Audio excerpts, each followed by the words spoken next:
Hello and welcome to Slay the Spire. The purpose of this video is to take the third character, the blue character, the Defect, and we're going to start a fresh game with this character. We're going to start at the beginning, work our way up through Act 1, and then beat the boss. So this is for players who have never played this character before, or maybe only played it once or twice and need to try to figure out how to go about managing this very complex but really powerful character. I'm using this introduction profile here, so no playtime, no anything of that nature, which means I actually currently do not have the Defect character unlocked. So let's quickly go ahead and unlock it. You can see that's in. Really easy to do. We're just going to go ahead and select the first character. Then we're going to abandon the run, and there we've unlocked the second character. And then we're going to play the second character, and we're going to do the same thing, abandon the run. Oops. Whoops, and I selected the wrong character. Let's do that again. There we go. And we'll just randomly pick something, that's fine. Abandon run.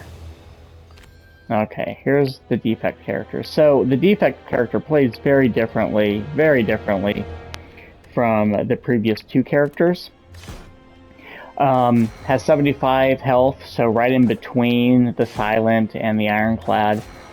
The Defect is really difficult to play because you have so many choices available to you. There's so many different ways to play. With Ironclad, it's kind of like you really want to buff your attack and just do a lot of attacks. You can take damage because he's going to heal himself.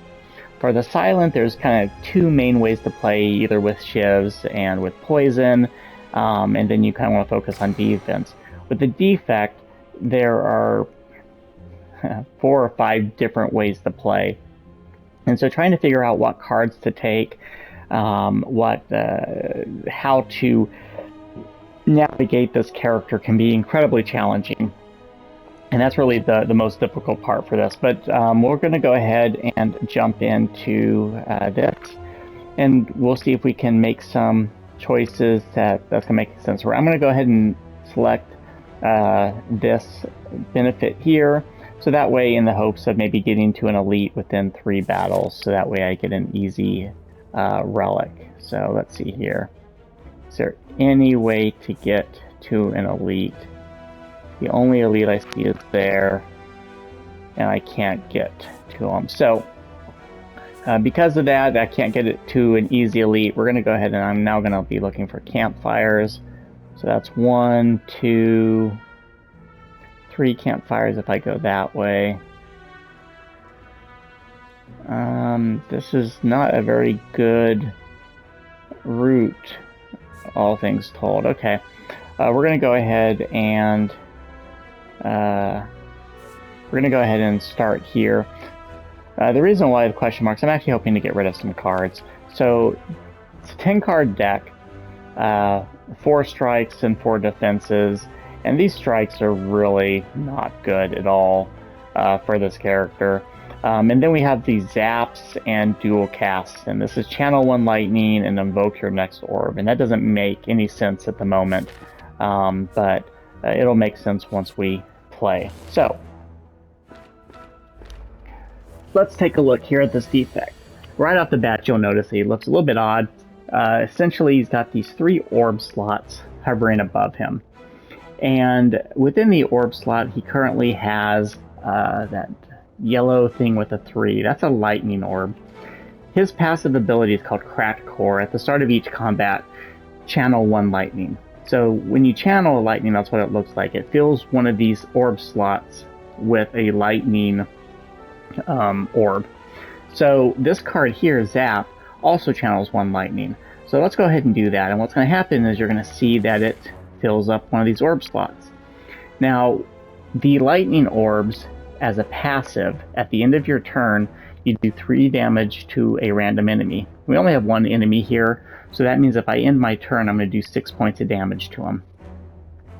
You can also evoke orbs, and when you evoke a lightning orb, it does 8 points of damage. So the nice thing about evoked orbs is that they don't suffer from debuffs like if you're weakened, like attacks do, or if the enemy is going to counterattack you, or things of that nature. So orb damage is different from card attack damage. We're going to go ahead and end our turn. You can see the passive kill this guy. Not overly interesting. So let's take a look at our card deck here. So we have this fusion. This is a type of orb. As I mentioned, the hard part about playing this character is there's a lot of different orb types and trying to figure out how to play them. So this will create a plasma orb, which is actually going to give you an energy as a passive. And you can see here that if I upgrade it, it's going to cost me one energy in order to channel plasma. The problem is I don't have a lot of slots. I really need my orb slots for offense and defense.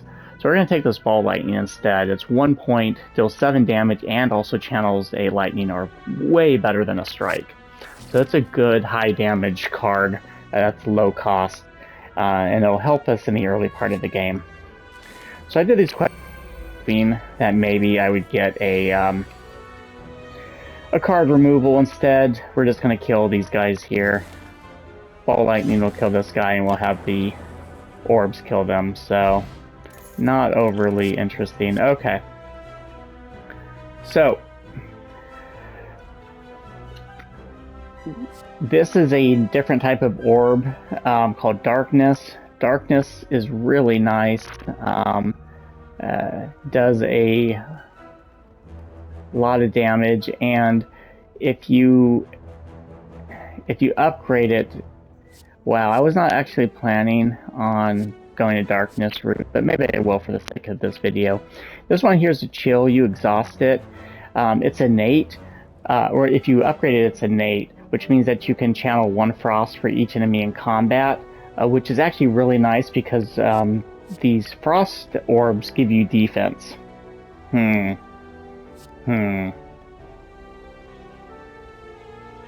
Let's go ahead and play with Darkness here, and let's just see how this goes. We'll go here. Again, it'd be nice if we can get rid of a... no. So, essentially, I can put in a card, and then if I ever get this again, whatever card I put in would go. We're just going to go ahead and just ignore it, even though Iron Wave is a decent card. Okay. So this, he's going to attack us here. In fact, I have no defensive cards whatsoever. It doesn't matter because I can kill him. But essentially, the way this works is,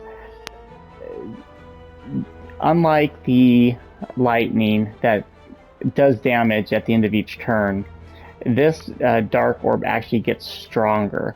So then when you finally do evoke it, it's going to do the amount of damage that has built up over the time. But we're going to go ahead and just... Actually, we're not going to kill this guy. I don't know if we're going to see the dark orb level up or not, but let's just see if we can see it. Yeah, see, it turned into a 12 there. So that means that if that orb was evoked, we would then do 12 points of damage with it. Okay. Static Discharge, Glacier, and Hologram. Okay. So Glacier, it gives us block, but it also channels 2 frost. And if I upgrade it, gives us 10 block. You know, we're going to go... As I mentioned, the hardest part about this particular character is figuring out how to play it.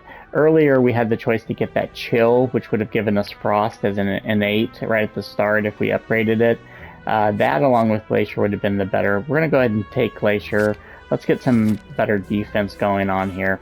Really, for this character, you want this character to be a high defensive character, and land massive damage on your attacks, or land really crazy amounts of damage in other ways. So,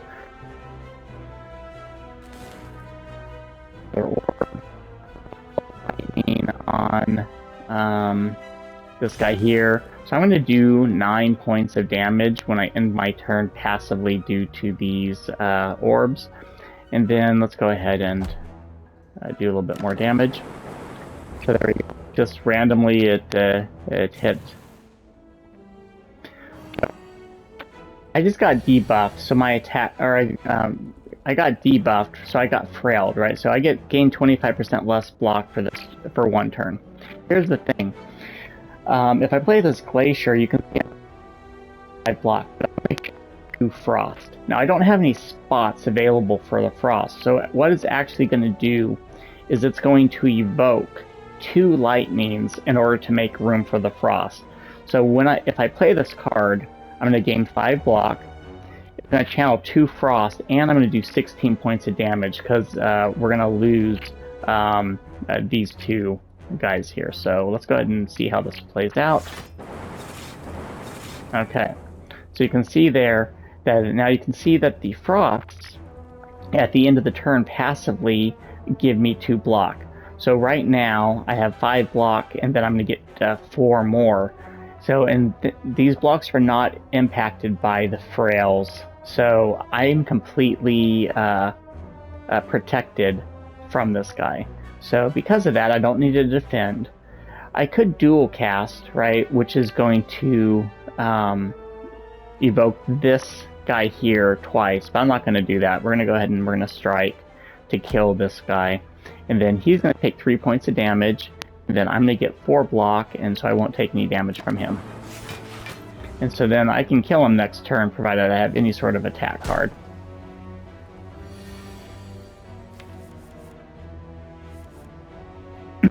So you can see here, actually I'm going to play this Darkness with the Hopes.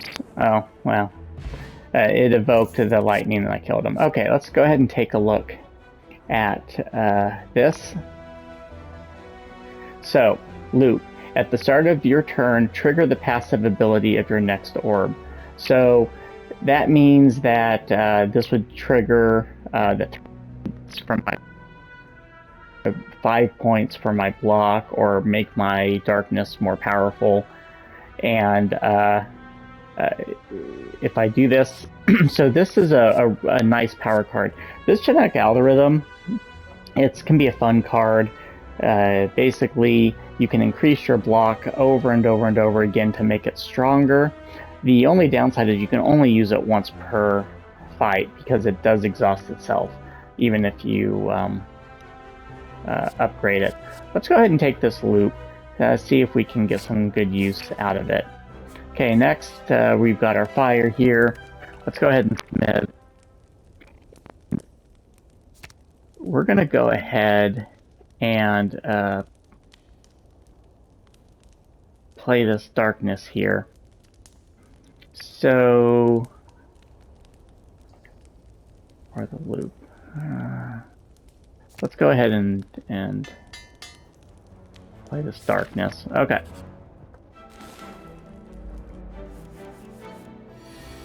Okay. So we're gonna go ahead and with darkness, you want to give it time to get powerful. So I can play 2 defends, right? And then the darkness, or I can play a darkness and a ball lightning. Let's go ahead. Let's try to. I'm going to take a little bit of damage on this one, but we're going to play this ball lightning first. So it's going to create an extra lightning. Then we're going to play this darkness, and you can see there that this guy's already going to be able to deal 12 points of damage to, again, the enemy with the lowest hit points, but we only have one enemy here, and then we're going to defend. So I'm going to take a little bit of damage. But you can see there that my darkness orb is already set up to do 18 points of damage as soon as I can get to it. So let's go ahead and we'll play a zap. So it's going to cause, you can see when I select the zap, see the lightning orb in the bottom right, it's going to go from a 3 to an 8. that's telling me that if I play this card, I'm going to evoke that lightning orb, and it's going to do 8 points of damage. Okay. And then the dual cast is fantastic with darkness because, you know, evoking it twice means that this would do 36 points of damage. So I don't want to play this just yet. We're going to go ahead and just play 2 strikes. Unfortunately, I don't have any defense, so I'm going to take a good amount of damage here. But he'll die next turn. So I'll get my Glacier, and I'll get my Loop. So if I play the Loop and the Glacier, so this is actually going to kill him, because if I play this card, again, you can see it highlights the amount of damage that's going to be done. Right, I'm going to do 8 plus 24. Okay. So I took more damage than I wanted. Okay. Leap is a nice block skill, but Glacier is going to be even better, so we can get more Frost. So let's go ahead and take that. Let's go ahead and upgrade. We're going to Smith again. And let's really make this loop start doing good here. So, okay. Now, which way do we want to go? I want to get to a merchant. So we're going to go this way. Okay.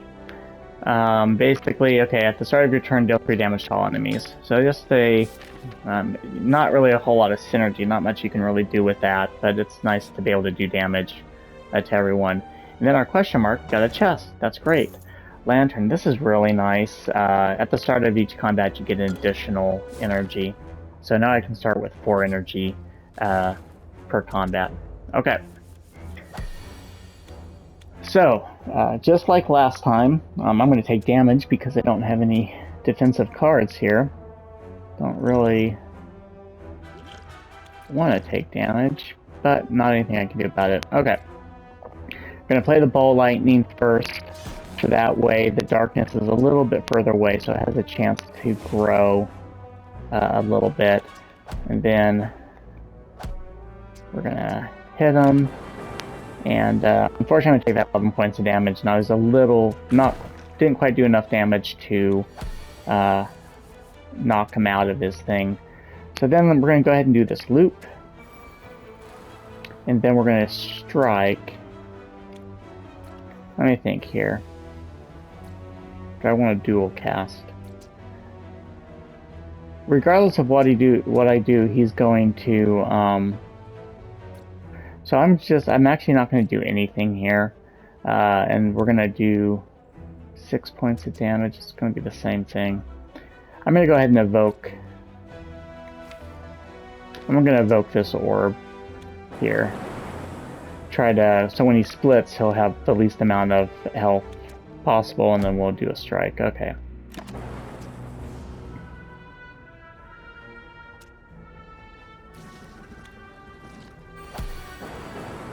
So there was my lightning orb doing its passive twice due to my loop. So these guys are basically going to die because I'm going to play this Glacier here. And I actually want to keep that guy alive just so you can see what the loop is going to do for this dark here. So just so you can kind of see how this works. We're going to go ahead and end. So it gained 30 due to its normal passive. So it's going to do 30 points of damage when I do evoke it. But then it got another 12 to the loop. So as soon as if I play this Zap, it's going to do 42 points of damage. If I play this Glacier, it'll do 42 points of damage. Let's go ahead and do that. Okay. So, Ball Lightning, I don't want to take that anymore. Vulnerable, unfortunately, does not apply to Orbs. Still can be nice. The thing is, with this Defect character, there's a really cool playstyle you can do with these 0 cost non-orb cards that can be really fun to play.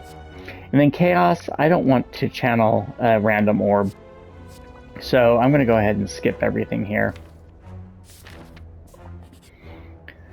Okay, Merchant. Okay, so I've got a Merchant, and then I've got another chance for a Merchant here. Let's see what I get. Huh.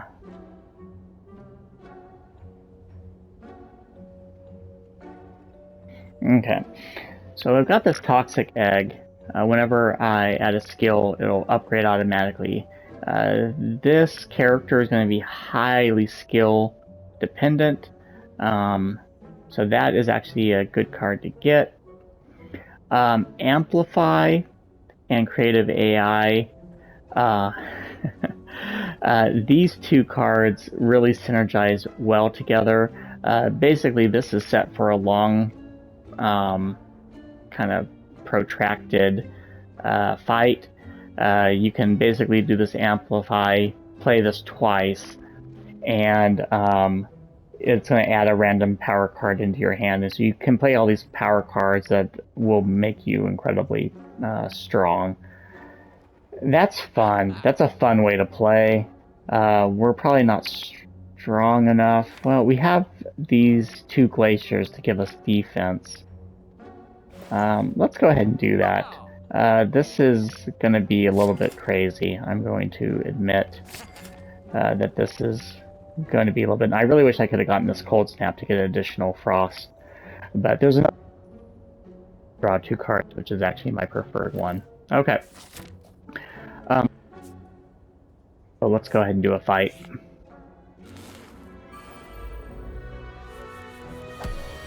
Okay. Amplify. There's a power card in your hand, so it's worthless to us here. I'm going to take 5 points of damage because I can't quite kill him.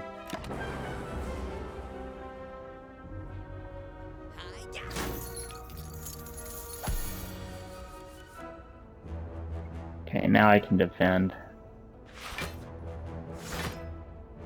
And we'll play this darkness.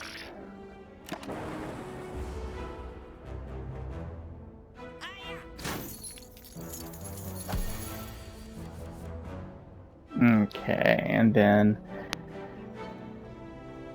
play the ball lightning.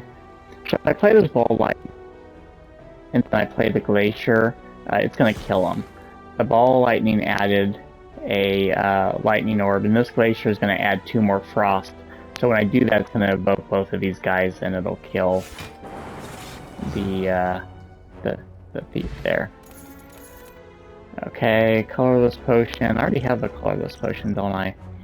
I don't have a lot of attack cards, so we're going to get rid of this guy here. And then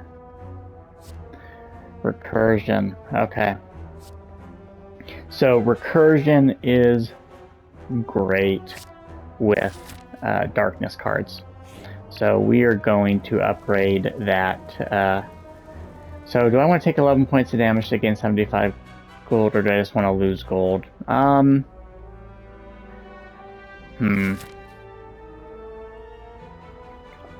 If I can beat the boss with 40 health, but it's going to be harder to beat 29 health. It can be done. I think in this case, I'm actually just going to leave 22 gold. That's not a lot, and it means that I can use this campfire to upgrade my my recursion, which is what I want to do here.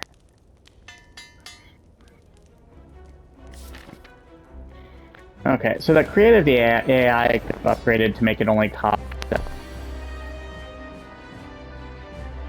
3, but I'm not sure. That way we can get 2 frost orbs in, and then we're going to play this darkness. And that's then we're going to go and strike. So right now I'm passively getting a little bit of defense. Not a lot, but a little. Okay.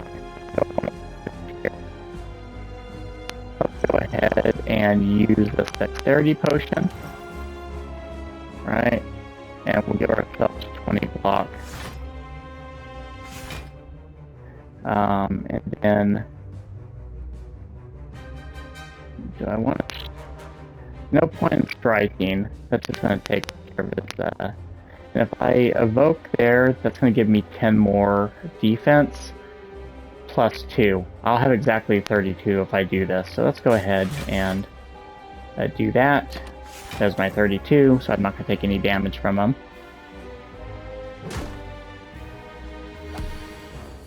Okay.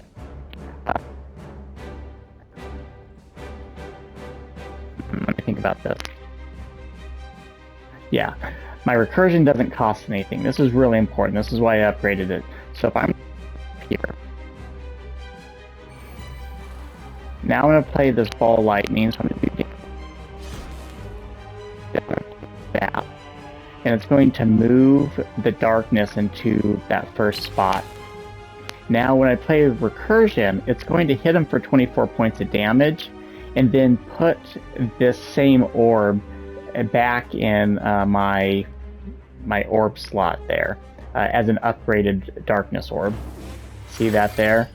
So see how nice that was? That recursion is just great. So if you can build up this darkness orb, you know, stronger and stronger, you can use the recursion to keep it in your orb slots. So I only really want to play that darkness orb if I get a recursion. So here's my amplify. I'm not going to be able to use it.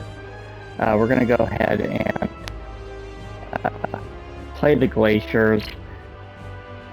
The only problem with playing the glaciers, it means that I am going to take up 2 of those slots, but not anything I can do about it. We're going to go ahead, and I don't need to defend anymore. So if I strike him, I'll take 1 point of damage. I'm with it. We'll go ahead and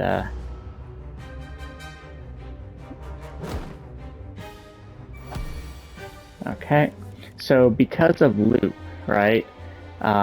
This passive ability was applied.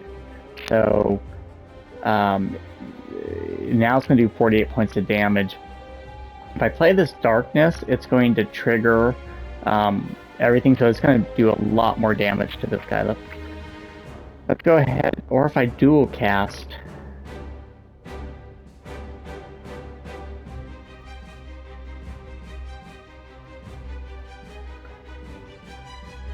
I want to do 100 points of damage. Yeah, we're going to go ahead and we're going to evoke this. So it's going to do 100 points of damage to him. And then we're going to play this ball lightning just to get a lightning orb in there. And then we're going to play this darkness. So that way we can get it. Okay, so I'm going to take a little bit of damage here. But that was worth it. Almost, he's very close to death here. So again, recursion is nice. So I can choose, do I want to do recursion on the defense, or do I want to play the zap first and get the recursion on the lightning? I want to get the defense, so we're going to play this. So it's going to evoke my frost. It's going to give me 5 defense, and then it's going to create another frost. So there we go. I've got a little bit more defense now. And then we're going to play this zap. And so now, when loop happens, it's going to upgrade this darkness even more. So then let's go ahead and we'll do a defend, and then we'll do a strike. So I'm going to take 4 points of damage, but not a big deal. You can basically see he's going to die here very shortly as soon as I can do anything. So playing this glacier is going to kill him. And there you have it. So took a look at some frost orbs, some lightning orbs, and some ice, frost, darkness orbs. My preference, if I'm playing through this, actually is to get rid of all these strikes because they are worthless. and possibly even get rid of this ball lightning. I'm hoping that I can get a relic that can give me an additional energy here, so that way I have the opportunity of playing both of these guys at the same time.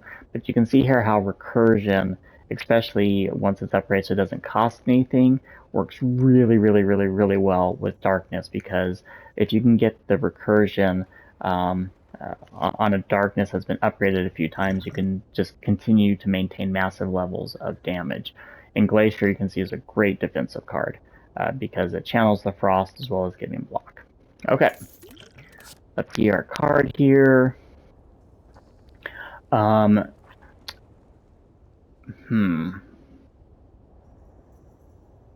So Fission, if you upgrade it here, evoke, well, not non-upgraded, it just removes all of your orbs, and you gain energy and draw one card for each orb removed. That's okay-ish. You can only do this one time per fight. But when you upgrade it, it evokes all of your orbs. So if you think about it, it's going to, however many orb slots you have. We only had 3 orb slots here, but you can get up to 9 orb slots if you get the right cards and relics and things of that nature. That can be really powerful. Buffer, you can see here how nice this is. This is a power. Prevent the next 2 times you would lose hit points. And if you play it with Amplify here, then it would be, and you upgrade this, you can prevent taking damage 4 times. I'm going to go with Buffer, try to prevent some damage, and we'll see. Now, what I really want is to be able to get an extra energy. Okay, so I want to be able to smith, so the fusion hammer is out. Nuclear battery, so right now when I start, I have a lightning, right? But what the nuclear battery does is it changes it to a plasma, and a plasma as a passive gives me 1 energy point. So I might actually go with that, because Philosopher's Stone is actually not that bad of a relic to give you energy, but it can be bad. So we're going to go ahead and go with this nuclear energy. Okay, so you can kind of see here what my game plan would be. Try to, if I can get more recursions, try to get more darknesses, try to get rid of these strikes, and then after getting rid of the strikes, maybe even get rid of this ball lightning, so that way I don't have any lightning in my deck, and I just kind of rely on frost and darkness to do my defense and my offense. Anyway, this was my first time going through and doing a run from start to beating the Act 1 boss. I will probably do this a couple more times. Thank you very much for your time.